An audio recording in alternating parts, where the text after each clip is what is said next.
Larry Bird has never been known for being speechless. The man who talked his way through 3 NBA championships, who famously told defenders exactly where he was going to shoot from before doing it anyway, and who once made Michael Jordan tell his teammates to stop talking, has always had something to say. But this time was different. Michael Jordan delivered a message so powerful, unexpected, and deeply respectful that it left the greatest trash talker in NBA history without a response. This wasn't about rivalry or the endless debate over greatness.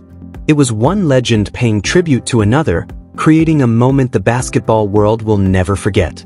Meanwhile, the French Open has welcomed countless celebrities over the years, from opera legends to global rock stars. But when Asia's songbird, Regine Velasquez, arrived at French Open, nobody anticipated what would happen next. Having performed for presidents, sold out Carnegie Hall, and earned recognition as the voice of a generation, the 56-year-old icon did something she had never done before. On a quiet afternoon in Paris, she stepped onto court Suzanne Lenglen, took hold of a microphone, and sang a heartfelt song for a 21-year-old tennis player who had just suffered a first-round defeat. The emotional tribute stunned everyone in attendance. As the final notes echoed across the stadium, the crowd didn't simply applaud, they were moved to tears. The cameras captured every second of it. Alex Eala, the young star who had faced top-ranked opponents without fear and carried the hopes of millions of Filipino fans throughout her remarkable rise, stood completely frozen. Her hand rested against her heart as she struggled to process what was unfolding before her eyes. It was May 27, 2026, in Paris, France. The clock read 4:47 p.m. on court Suzanne Lenglen, and in a moment that nobody inside the stadium could have predicted, everything changed. To understand the significance of what happened, you have to picture the scene. Alex Eala's French Open journey had already come to an end. Her first-round loss to Eva Jovic was still fresh in her mind, and the lingering questions of what might have been had not yet faded. The Philippine flags that had filled the stands only a day earlier were now folded away, packed into suitcases, and carried toward airport terminals. The dream of a deep tournament run had slowly disappeared into the Paris evening. Wanting a brief escape from the disappointment, Eala had returned to the grounds simply to watch tennis, to sit among the spectators and reconnect with the sport she loved, even on the days when it delivered heartbreak. Becoming the center of attention again was the last thing she expected. Court Suzanne Lenglen was packed with fans gathered to watch an exciting second-round showdown between 2 rising stars.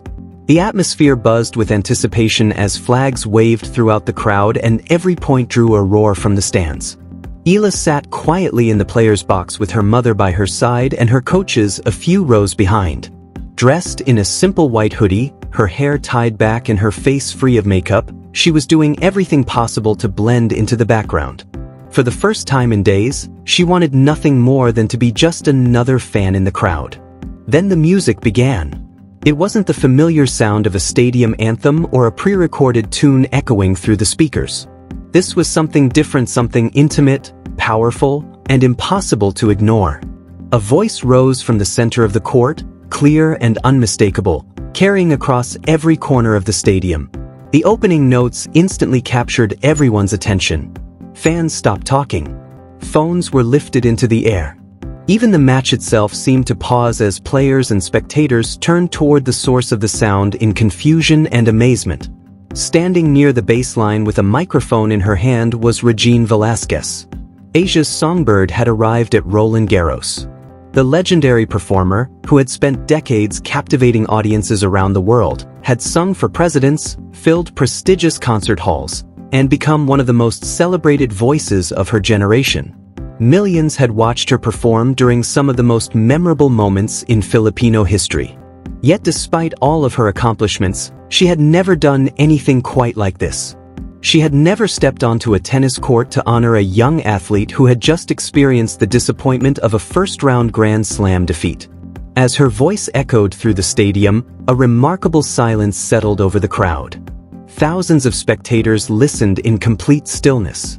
The players stood frozen. Cameras quickly searched for Alex Eala, and when they found her, the emotion on her face told the entire story.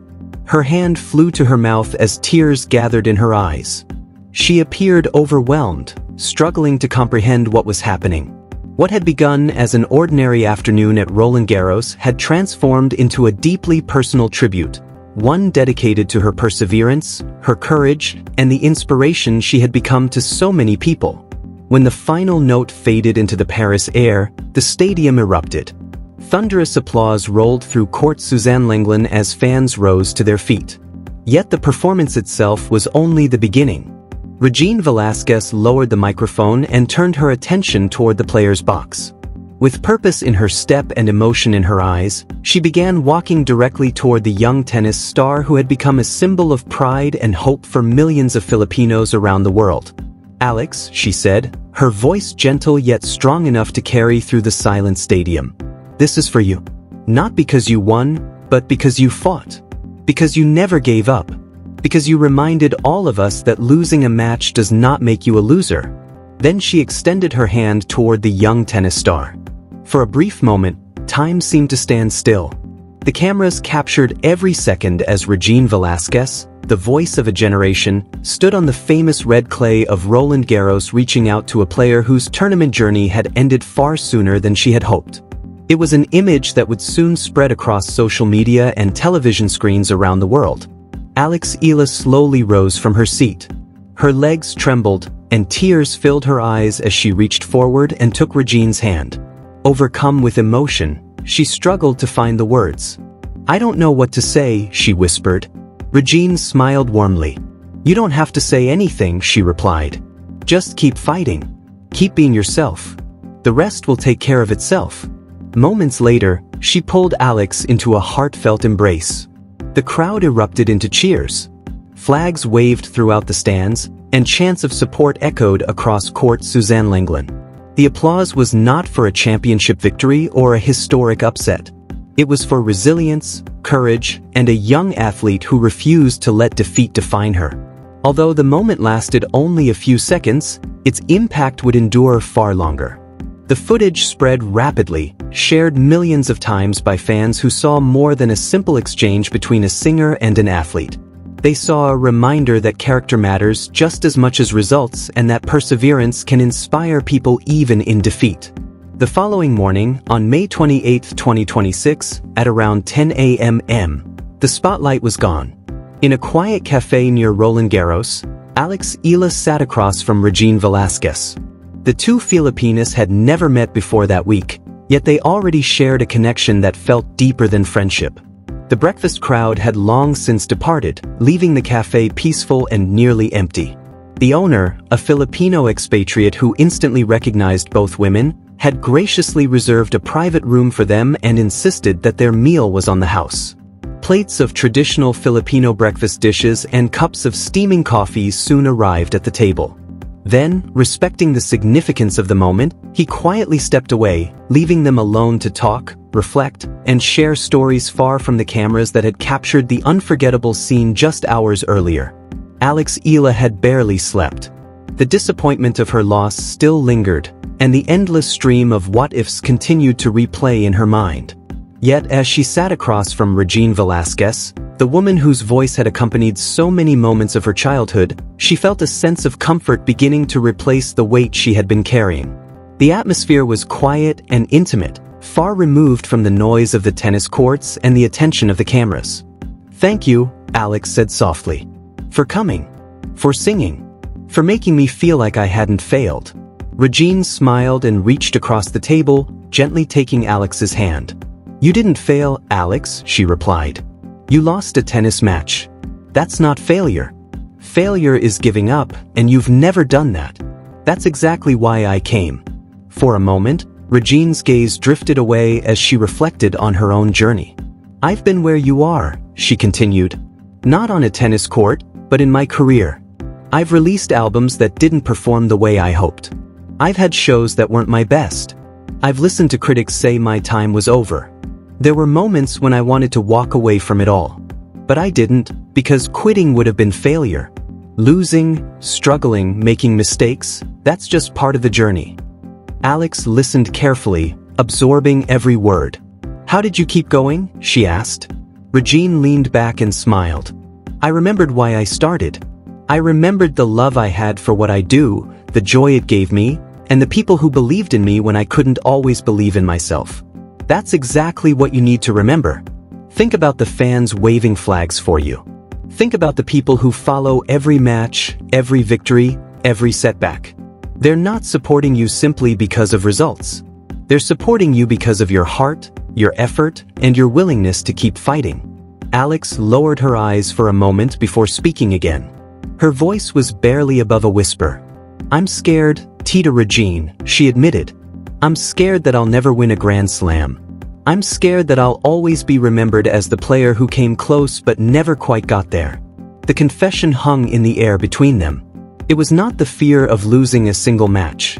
It was the fear shared by every athlete who dares to dream big, the fear that their greatest goal might always remain just out of reach. And for the first time since arriving in Paris, Alex allowed herself to say it out loud.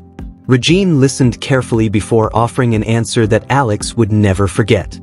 "Maybe you'll win a Grand Slam one day, and maybe you won't," she said gently.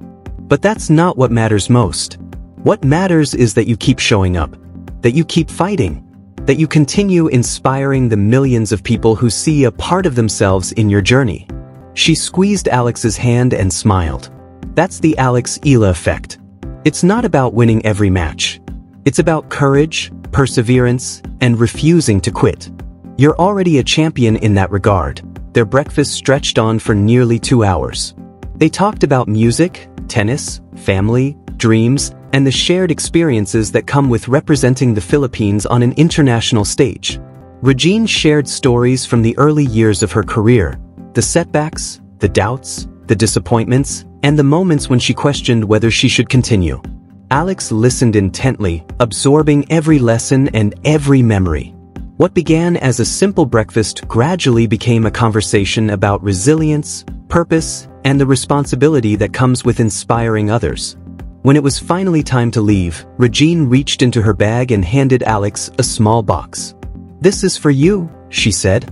"Open it later." Alex nodded, overcome with emotion and unable to find the right words. That evening, back in her hotel room, she carefully opened the gift. Inside was a delicate gold necklace. Hanging from the chain was a small pendant shaped like the Philippines.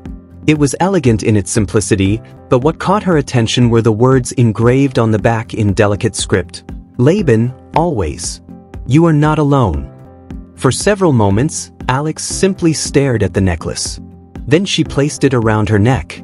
In that instant, it became more than jewelry. It became a reminder of everything she had learned during those difficult days in Paris. A symbol of resilience, faith, and the countless people standing behind her. She would continue wearing it throughout the remainder of her stay in France and long after the tournament ended. It would accompany her through practices, matches, victories, and disappointments. Whenever doubt crept into her mind, she would touch the pendant and remember the message engraved on its back, that she was never carrying the burden alone. Meanwhile, the French Open moved forward. New stars emerged, new storylines unfolded, and eventually new champions would lift trophies on the famous red clay.